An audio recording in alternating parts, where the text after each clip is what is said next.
Tinawag na mapanghamon ng China ang sinagawang drills ng Amerika at Pilipinas sa West Philippine Sea, na sinabayan din ng China ng pagpapatrolya sa South China Sea. Saksi si June Veneracion.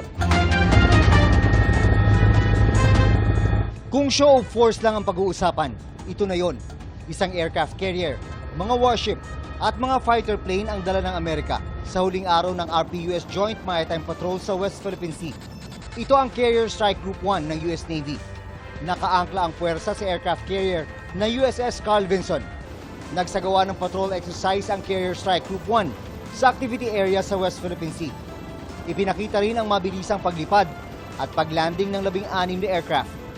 Ngayon lang nag-deploy ng aircraft carrier ang Amerika sa Joint Maritime Patrol sa West Philippine Sea. At sa pambihirang pagkakataon, pinayagang makalapag sa isang US aircraft carrier ang mga air assets ng Armed Forces of the Philippines.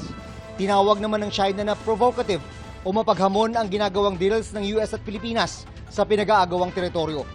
Nasinabayan din ng China ng sarili nitong routine patrol sa South China Sea. Lahat daw ng kanilang tropa ay nananatiling nakaalerto sa pagbabantay sa national security at maritime rights. Kahapon, namataan pa ang mga warship ng China di kalayuan sa mga barko ng Philippine Navy. Ilang beses nag-radio challenge ang BRP Ramon Alcaraz, pero walang sagot mula sa warship ng China. Para sa GMA Integrated News, June Veneracion ang inyong saksi.